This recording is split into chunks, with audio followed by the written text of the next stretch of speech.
Pamario gyventojai beveik 10 metų kovoja su naftininkais, norinčiais Kuršių marių pakrantėje ieškoti naftos.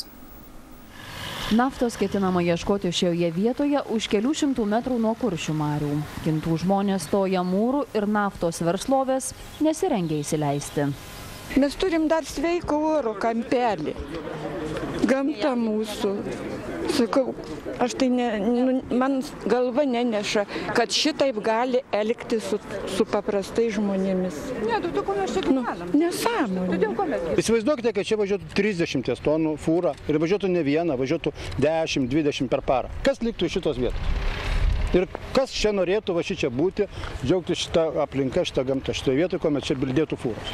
Kintai nori siekti kurortinės teritorijos statuso. Šiuo metu čia veikia ne viena kaimo turizmo sodyba. Nuo šitos aikštelės vadinamos 200 metrų. Nuo kaimo turizmo komplekso. O šalia yra dar bent 2 tokios turizmo bazės, 2 tokie kompleksai. O tai per tą bendrą atstumą net kilometras nesusidaro, tai 3 turizmo kompleksai stovėtų. Kintuose ketinama įrengti panašų naftos gręžinį kaip šis, esantis Venskų kaime. Kad galėtų ieškoti marių pakrantėje naftos, naftininkai gyventojams siūlė piniginės kompensacijas. Pažadėjo nuolat remti miestelį, tačiau metus kompromiso nepavyksta pasiekti.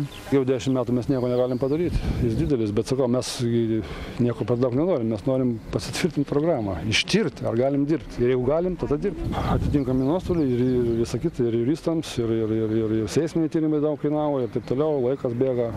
8 naftos telkinius ir 40 gręžinių turinti bendrovė nesulaukė ir Šilutės rajono politikų palaikymo.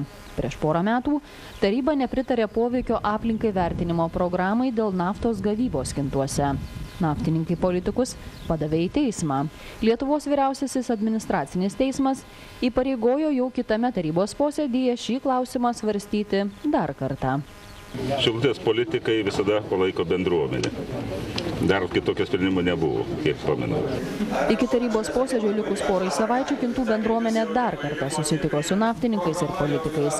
Politikams žmonės įteikė raštą, kuriame ragina atsižvelgti gyventojų prašymus ir neleisti išgauti naftos prie marių. Kintiški naftininkams siūlo žvalgytis naftos ne miestelyje, tačiau bendrovė nesutinka.